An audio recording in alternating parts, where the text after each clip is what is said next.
So good morning students, हम आ गए हैं एक्सरसाइज नंबर 6.1 पर। NCERT 10th class maths 6.1। अब 6.1 में हम क्या पढ़ेंगे? हम बेटा ये कॉन्ग्रुएंट और सिमिलर के बारे में पढ़ते हैं पहले, ठीक है? कि सिमिलर क्या होता है, ठीक है? सिमिलर क्या होता है और कॉन्ग्रुएंट क्या होता है, अब समझते हैं। देखिए सिमिलर क्या होता है, जैसे मैंने बेटा ये रखा सर्कल, ठीक है? और इसी सर्कल के जैसा कोई एक और सर्कल है, बट उसका साइज एक जैसा नहीं है। मतलब ये सर्कल है, ये सर्कल है, अच्छा, तो ये सिमिलर होंगे।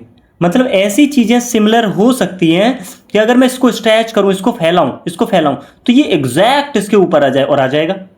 क्लियर है? या फिर इसको कॉन्ट्रैक्ट करूं, चारों तरफ से छोटा छोटा छोटा छोटा करूं तो इसके ऊपर आ जाए। ऐसी चीज़ों को क्या बोलते हैं? सिमिलर।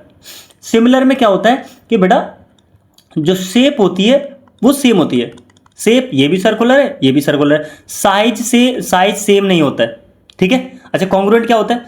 कॉन्ग्रुएंट में सर जैसे सर्कल है और एग्जैक्ट इतना ही बड़ा और ऐसा ही, ठीक है, एक और सर्कल हो, मतलब सर इसमें शेप तो सेम होगी ही, साइज अगर साइज भी सेम है तो फिर ये क्या हो जाएगा? कॉन्ग्रुएंट। जैसे मैंने लिखा सर ये स्क्वायर है, ठीक है, और एक और इतना ही बड़ा स्क्वायर है, तो देखो बेटा यहां पर ये एग्जैक्ट इसके ऊपर रख सकता है। एग्जैक्ट मतलब छोटा बड़ा करने की जरूरत नहीं है, तो फिर इसको क्या बोल देंगे? कॉन्ग्रुएंट। क्या बोल देंगे इसको? कॉन्ग्रुएंट। कॉन्ग्रुएंट में सर शेप तो सेम है, दोनों क्या है? स्क्वायर हैं, और साइज भी सेम है, दोनों उतनी बराबर बराबर के हैं। लेकिन अगर मैं बोलूं कि सर एक ये स्क्वायर है और एक ये वाला स्क्वायर है, सर शेप तो सेम है, दोनों हैं तो स्क्वायर ही, दोनों क्या है तो स्क्वायर ही, लेकिन गौर देने वाली बात ये, इसका साइज बड़ा है, इसका साइज छोटा है, तो साइज बराबर नहीं है। तो अगर सर शेप बराबर हो, शेप एक जैसी हो और साइज भी एक जैसा हो तो कॉन्ग्रुएंट होता है। अगर शेप एक जैसी हो बट साइज एक जैसा ना हो तो क्या बोलते हैं इसको? सिमिलर। क्या बोलते हैं? सिमिलर। अब आ जाते हैं पहले वाले क्वेश्चन पे। पहला क्वेश्चन क्या लिखा हुआ है? ऑल सर्कल्स आर, सारे के सारे सर्कल कैसे होंगे? देखो सर, हो सकता है एक सर्कल छोटा हो, एक सर्कल बड़ा हो, है ना? तो सारे के सारे सर्कल कॉन्ग्रुएंट हो क्या? ऐसा जरूर ना सर, ये तो हो सकता है ना छोटे बड़े हों, लेकिन सर्कल की बात की है तो सारे के सारे सर्कल सिमिलर 100% होंगे। सारे के सारे सर्कल सिमिलर 100% होंगे, क्योंकि ये सर्कल है, ये बड़ा सर्कल हो सकता है, शेप दोनों की सेम है, साइज अलग अलग है, तो सारे के सारे सर्कल्स जो होंगे वो कैसे होंगे? सिमिलर होंगे। क्लियर है? ऐसे ही ऑल स्क्वायर्स, जैसे मैंने एक स्क्वायर छोटा बनाया, एक स्क्वायर थोड़ा बड़ा बनाया, ठीक है? अब देखो क्या ये सिमिलर है या कॉन्ग्रुएंट है? सर कॉन्ग्रुएंट तो नहीं है, कॉन्ग्रुएंट होने के लिए तो बराबर भी हो और सेम जैसा भी हो, ठीक है? तो ये क्या हो जाएगा? सिमिलर हो जाएगा। क्या हो जाएगा? Similar. All squares are similar. Question number 3 देखो, ऑल ट्राइंगल्स आर सिमिलर। देखो इन्होंने दो ऑप्शन दिए हैं, दो में से कौन सा वाला सही है? आइसोलेसिस ट्राइंगल देखते हैं कि सिमिलर हो सकते हैं। सर मैंने एक ट्राइंगल बनाया है यहाँ पर, आइसोलेसिस ट्राइंगल बनाया है, इसमें ये दोनों साइडें कैसी हैं? बराबर है। मैंने एक और ट्राइंगल बनाया, ये लंबी साइड कर दी, इसको ऐसा बनाया, ऐसा बनाया, सर इसमें भी दोनों साइड बराबर है, दोनों क्या है? आइसोलेसिस है। बट गौर से देखो, इसकी ये साइड बराबर है, इसकी ये साइड बराबर है, इन दोनों का रेशियो चेक करना, क्या दोनों सेम जैसे लग रहे हैं? नहीं सर, ये सिकुड़ा हुआ सा लग रहा है, ये फैला हुआ सा लग रहा है, तो सर इनकी तो शेप ही एक जैसी नहीं है, इनकी शेप एक जैसी नहीं है, तो इनको सिमिलर कहना या कॉन्ग्रुएंट कहना अच्छा होगा ना? सर इक्विलेटरल ट्राइंगल देखते हैं। सर इक्विलेटरल ट्राइंगल छोटा हो या बड़ा हो, चीज़ें कैसी होंगी? एक जैसी होंगी, यानी जैसा दिखने में ये होगा वैसे ही बस बड़ा हो जाएगा। इसको अगर मैं स्ट्रेच करूं, फैलाऊं तो एग्जैक्ट इसके ऊपर आ जाएगा ये, ठीक है? तो इसको क्या बोल देंगे? इसको बोल देंगे सर इक्विलेटरल ट्राइंगल जो है वो सिमिलर होगा, आइसोलेसिस ट्राइंगल बराबर सिमिलर नहीं होगा। क्लियर है? चलो क्वेश्चन नंबर 4 पे आते हैं। 4 करने से पहले तो मैं एक चीज़ समझनी पड़ेगी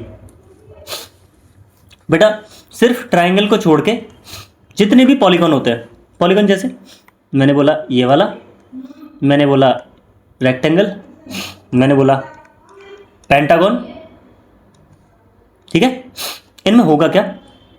तो अगर अगर अगर इनका ये वाला जो एंगल है और दूसरे वाले का एंगल बराबर होना चाहिए, सिमिलर होने के क्या होना चाहिए? शेप तो एक जैसी होनी चाहिए, बट एंगल क्या होने चाहिए? दोनों के इक्वल होने चाहिए। पहली चीज, पहले तो शेप चेक करो, ठीक है, उसके बाद चेक करो एंगल बराबर है, एंगल बराबर हो, ठीक है, तो पहली प्रायोरिटी एंगल बराबर। दूसरा, अगर साइड बराबर हैं दोनों की साइडें बराबर हैं। अगर एंगल बराबर और साइड बराबर तो सर इसको बोल देंगे हम कॉन्ग्रुएंट ट्राइंगल, कॉन्ग्रुएंट जो भी शेप है, ठीक है, कॉन्ग्रुएंट। लेकिन अगर एंगल बराबर है और जो साइज है वो बराबर नहीं है, यानी उनका रेशियो बराबर है, साइज का जो साइड है उनका रेशियो बराबर है। दोबारा समझो सर, एंगल तो बराबर हैं, एंगल बराबर हैं, बट साइडें बराबर नहीं, साइडों का रेशियो बराबर है। तो ऐसे को क्या बोलेंगे पता है? ऐसे को बोलते हैं सिमिलर। ऐसे को क्या बोलते हैं? Similar shape. याद रहेगा मतलब सिमिलर शेप होने के लिए अगर कोई पॉलीगॉन है तो उसमें एंगल बराबर होने चाहिए और साइडों का रेशियो बराबर होना चाहिए, और ऐसी कॉन्ग्रुएंट हो तो एंगल भी बराबर हो और साइडें भी बराबर हो, रेशियो नहीं, साइडें भी बराबर हो। क्लियर है? अब जैसे ये देखते हैं, to polygons of same number of sides, दो पॉलीगन है, दोनों की जो साइड है वो बराबर है, यानी हो सकता है 4 साइड हो, 5 साइड हो। अच्छा, देयर करस्पॉन्डिंग एंगल्स आर, उनके जो करस्पॉन्डिंग एंगल्स हैं and their corresponding sides are equal होने चाहिए या प्रोपोर्शनल होने चाहिए अगर उनको सिमिलर दिखाना है। तो सर सिमिलर दिखाने के लिए जो करस्पॉन्डिंग एंगल्स हैं, जो एंगल हैं वो इक्वल होने चाहिए, एंगल तो सर इक्वल होने चाहिए और उनका रेशियो बराबर होना चाहिए। Their corresponding sides are proportional, या रेशियो बोलो या फिर बोलो प्रोपोर्शनल। ठीक है, क्लियर है? अच्छा, ये देखते हैं क्वेश्चन नंबर 2। इसको मैं ऐसे थोड़ा स्पेस कर लूँ, मैंने बहुत सारा लिख डाला है यहाँ पर चलो रुक जाओ बस।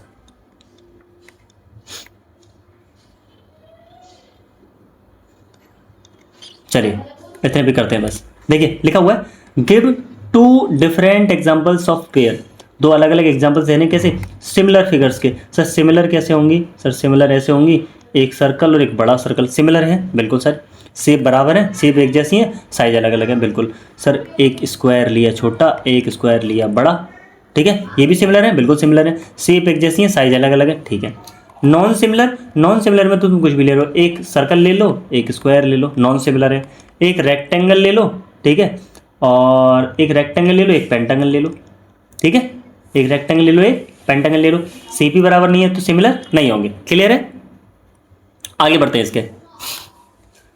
क्वेश्चन नंबर 3 क्या लिखा हुआ है?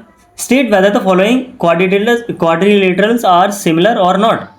आपको बताना है सिमिलर है या नहीं है। मैंने बताया ना, अगर क्वाड्रिलेटरल है यानी पॉलीगॉन है तो सिमिलर होने के लिए क्या क्या जरूरी है? सर सिमिलर होने के लिए ज़रूरी है कि सर एंगल तो 100% इक्वल होनी चाहिए, एंगल हमेशा इक्वल होनी चाहिए, और साइड जो है उनका रेशियो इक्वल होना चाहिए, है ना? क्या होना चाहिए? रेशियो इक्वल होना चाहिए। तो सबसे पहले तो सर एंगल देखते हैं। यहाँ देखो 90 डिग्री, यहाँ 90 और यहाँ 90 और यहाँ भी 90। इसका देखना, ये 90 से बड़ा है, ये 90 से छोटा है, ये 90 से छोटा है, ये 90 से बड़ा है। सर एंगल ही बराबर नहीं है तो लिख देंगे here the angles of both quadrilaterals